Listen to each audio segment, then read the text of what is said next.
Hi, this is Dr. Rahman, and I know that Rihanna's due date is coming up soon. When exactly? Not sure. In fact, she may have had the baby already, but I am offering the following advice to Rihanna to help her with the delivery of her first baby. And so the question is, when should you go to the hospital?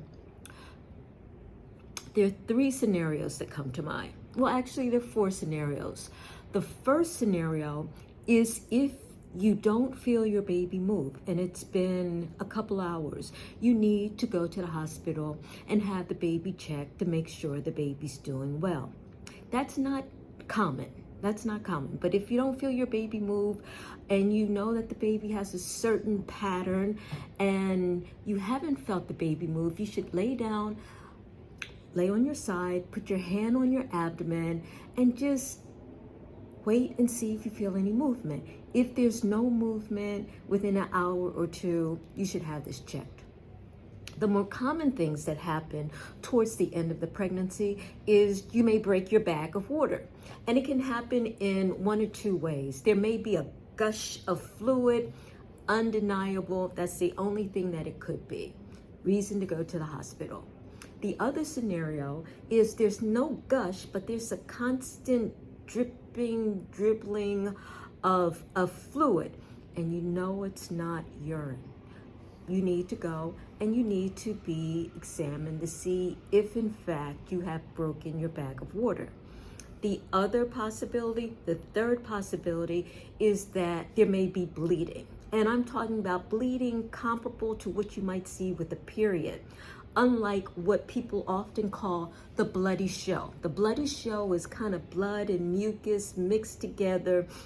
It shouldn't be excessive. It's not a lot.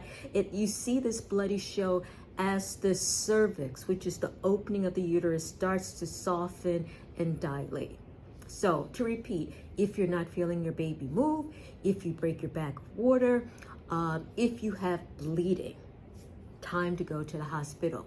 Now, what if none of those things happen? Your baby's active as usual. You didn't break your bag of water. There's no bleeding, but you start having contractions.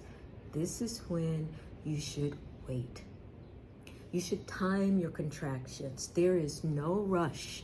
You want to know how often your contractions are coming, and you also want to know that during this period of observation, your contractions are getting closer together and they're becoming stronger in intensity. Time the contractions, walk around, pack a bag, do whatever you need to do to get ready. It's soon, but not yet. When your contractions are occurring every 4 to 5 minutes, and it's been that way for an hour, time to go to the hospital. The first stage of labor is when the uterus contracts so that the cervix will dilate. Once the cervix has dilated sufficiently, the second half of pregnancy is pushing the baby out. Okay? The first stage of pregnancy, of labor, when the cervix is dilating, can take hours, especially with your first baby. So know that although you're really anxious to see your newborn, it is a process. There will be contractions. Contractions are good, and even though it may be hard, your baby's coming, and your efforts will make it worth it. So your efforts are needed to get the baby out. That's why they call it labor.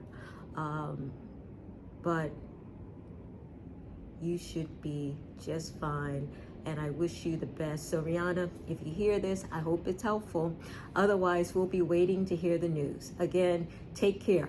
Let me say it one more time. Go right away if you're not feeling the baby move over an hour or two. Go right away if you break your bag. Go right away if you start bleeding like a period. But if you start having contractions and everything else is fine, wait. So this is Dr. Rahman. Take care.